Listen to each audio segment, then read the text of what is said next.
Hello and welcome to the channel. Today we are going to be discussing the poem A Work of Artifice by Marge Piercy. First, let's understand what the word artifice means. It means dishonest or insincere behavior or speech used to deceive someone. When we read the poem, we'll understand why this word has been used. Let me tell you a little bit about the poet first. Her name is Marge Piercy and she is a feminist poet and activist. Feminism is a set of social and cultural movements where people have fought to ensure that women get the same rights as men. Let's understand the concept of feminism a bit more before we study the poem. Historically, most of the world has been run by a patriarchy. That means men held positions of power. They made the rules, and many of their decisions resulted in unfairness towards and the exploitation of women. People who go against this and demand equal rights and justice for women are called feminists. Now that we understand this, let's look at the message she wants to convey through her poem. When you begin reading the poem, you might think that the poem is about a bonsai tree. Bonsai is an art form where a tree is created as a miniature or tiny version in a pot. You can look at the screen to see what a bonsai tree looks like. If this tree were allowed to grow to its full size out in nature, it would be a large tree with huge branches. But in the pot, it is only about 9 inches tall. That is because the gardener cuts and prunes it in such a way that it cannot grow beyond that size. And this is considered a form of artistic ability. When we start reading the poem, we think it's about a bonsai tree and the gardener. But by the time we reach the end of the poem, we realize that they are just being used to represent something else. That is why we call it an allegory, because one thing represents something deeper. But why do poets and authors write in this way instead of just writing about the subject directly? It's because some ideas or concepts are difficult to explain or maybe to talk about openly. So, by using a symbol or one thing to represent another, it becomes easier to understand. This poem is written in free verse, which means that it does not rhyme. So, let's go through the poem line by line first, see what the poet says, and then we'll discuss what the meaning of the poem is. The bonsai tree in the attractive pot could have grown 80 feet tall on the side of a mountain till split by lightning. But a gardener carefully pruned it. It is 9 inches high. Every day, as he whittles back the branches, the gardener croons, "It is your nature to be small and cozy, domestic and weak. How lucky, little tree, to have a pot to grow in." With living creatures, one must begin very early to dwarf their growth. The bound feet, the crippled brain, the hair in curlers, the hands you love to touch. So the poem begins with the poet observing a bonsai tree that has been planted in a beautiful flower pot. She notices how small the tree is. It's only 9 inches high. But she immediately tells us something very important. This tree could have grown 80 feet tall if it had been growing naturally on the side of a mountain. In its natural habitat, it would have grown freely, reaching its full height. It might have lived for many years, perhaps until one day lightning struck it and split it in two, or maybe it would have lived even longer. The point is that the tree would have had the freedom to grow as much as it wanted. Instead, a gardener has carefully pruned it. To prune means to cut off parts of a plant in order to control its shape or growth. The gardener keeps cutting the branches so that the tree remains small. The poem also uses the word whittle, which means to cut away small pieces again and again. This shows that the gardener regularly trims the tree to stop it from growing taller. Because of this constant cutting, the tree remains only 9 inches high. The contrast between 80 feet and 9 inches is very important. 80 feet is very tall, 9 inches is very small. The poet wants us to notice how much potential has been reduced. While cutting the tree, the gardener croons to it. To croon means to speak gently or softly, almost lovingly. The gardener calls the tree domestic and weak. The word domestic means staying at home or being limited to household life. The word weak suggests lack of strength. These words are important because they show how the gardener describes the tree in a way that makes smallness and weakness seem normal. The gardener even says, "How lucky little tree to have a pot to grow in." Here the poet shows something deeper. The tree is being made to feel grateful for its limited condition. It is being told that it is lucky to have a pot, even though that pot is what is stopping it from growing freely. It is as if someone is limiting another person's opportunities and then expecting them to feel grateful for it. Then the poet makes a powerful statement. With living creatures, one must begin very early to dwarf their growth.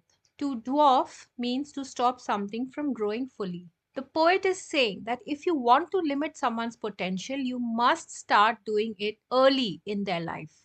At this point, we understand that the bonsai tree is not just a tree, it's a symbol. The poet is actually talking about women in society. The poem mentions the bound feet. This refers to an old practice in China where young girls' feet were tightly bound so that they would remain small. Small feet were considered beautiful, but the practice was extremely painful and harmful. It physically limited women's movement. The poem also mentions the crippled brain. This refers to how women have often been denied education or discouraged from developing their intelligence. If someone is not allowed to learn or think freely, their mental growth is restricted, just like the bonsai tree's physical growth. For a long time in many societies, women were expected to stay at home, get married, raise children, and live a domestic life. They were not encouraged to pursue careers or compete with men in fields like science, politics, or business. The poem also mentions the hair in curlers. Curlers are used to style hair and make it look more attractive. This line points to the pressure placed on women to always look beautiful and well groomed. Most women are expected to spend a lot of time shaping their appearance, styling their hair, applying makeup, and dressing in a certain way. Beauty becomes something they must constantly work on. But the poem suggests that this focus on appearance can also be a way of controlling women. When women are judged mainly by how they look, their value becomes tied to beauty rather than their abilities, their ideas, or their intelligence. Their looks, the color of their skin, their weight, their age, everything is judged. Just like the bonsai tree is carefully trimmed and shaped to fit somebody else's idea of beauty, women too are often expected to shape themselves to fit society's standard of femininity. Finally, the poem says, "The hands you love to touch." Society claims to love these hands, but only after they have been shaped, softened, and controlled. These hands are considered lovable because they are gentle, domestic, and non threatening. In other words, women are praised only after they have been limited and made small. So, that was the line by line explanation of the poem. Now, if you remember at the beginning of this video, I said that this is a feminist poem. But if you observe in the poem, nowhere is the word woman or female mentioned. So, how do we know that it pertains to women? There's a particular reason for this. If you look at the last four lines of this poem, you will notice certain references that clearly pertain to women. And that is how you know that all the while the poem has not been about a bonsai tree or about a gardener.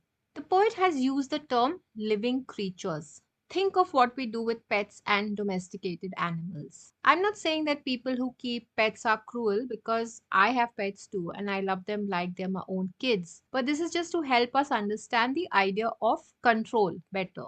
We take an animal that otherwise would have been out in the wild and we domesticate it. We make it into our pet, we train it, we teach it to be dependent on us for food and shelter. We do it because we say we are being good humans, that they will not be able to make it by themselves in the outside world. Over time, humans have even bred animals in such a way that they can no longer survive in the wild on their own. This is what we do to living creatures, and now we move on to women in particular, as mentioned in this poem. By not using words like girl, woman, female, or similar words, she is trying to show that women have not been treated as equal to men.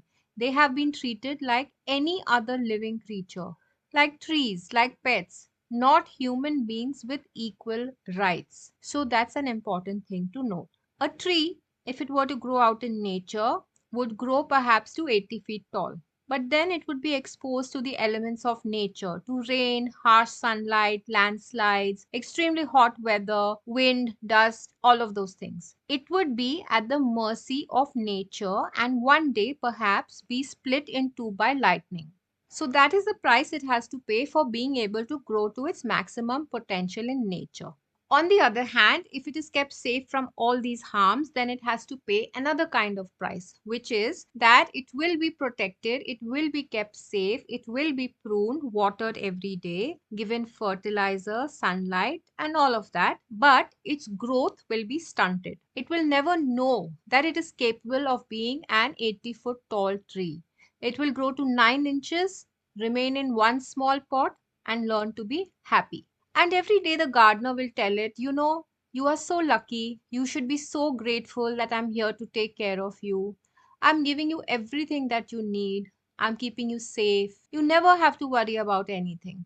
All you have to do is look beautiful in this pot and grow as much as I have decided that you will grow. And this is the whole message of the poem that Marge Piercy is trying to convey. That if given a chance, a woman can grow to any height. Yes, she'll be exposed to the dangers of the world, but then isn't everybody? By telling her, no, don't go out into this big, wild, wicked world, it's dangerous, stay inside, look pretty, be domestic.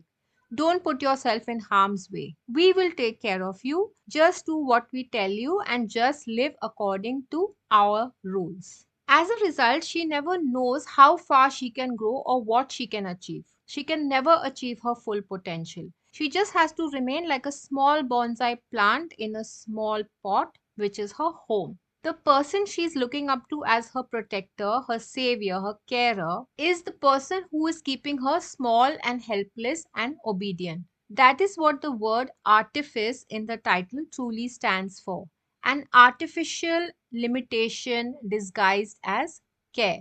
So that's the explanation of the poem. I hope the meaning is clear. Now let's have a look at some of the key themes. The first theme is patriarchy and oppression. A male dominated society controls women, limiting their power and convincing them that they need to remain small and dependent. The next theme is societal expectation and conditioning. From a young age, women, like the bonsai tree, they're shaped by restricting them to be domestic, delicate, and obedient rather than powerful. The third theme is the loss of potential. The poem shows how the tree has the potential to be a huge tree, but is suppressed and forced to grow only up to 9 inches in a small pot, just like a woman's capabilities and ambitions are suppressed. Another theme is freedom versus captivity. The poem explores the struggle for freedom and challenges us, the readers, to recognize and break free from the artificial boundaries set by tradition and society. And the last theme is appearance versus reality. The poem criticizes the focus on external beauty and being domestic over growing as an individual and gaining intellectual freedom. So, those were the themes. Now, let's look at some of the literary devices used in the poem. The first is extended metaphor. The bonsai tree is a metaphor in the poem. It stands for women whose growth is deliberately restricted. The next is symbolism. Here, the bonsai tree stands for women. The pot stands for social constraints. Pruning and cutting the tree stands for psychological and emotional conditioning. And the gardener stands for controlling patriarchal forces. The next is irony. The gardener's care or the pruning that he does is a form of control, and the tree is told it's lucky to have a pot, highlighting how oppression is framed as care. The bonsai tree is admired as beautiful, but that beauty comes from damage. The next literary device is allusion. This is a brief indirect reference to a historical event. In this case, the bound feet refers to foot binding in China, a real cultural practice used to control women. The tone of the poem is calm and controlled rather than emotional, and this makes the criticism even more powerful. So, that was the explanation of the poem. I hope you have understood it well. Check out the other videos on the playlist for stories and poems explained in simple English, and I'll see you in the next video.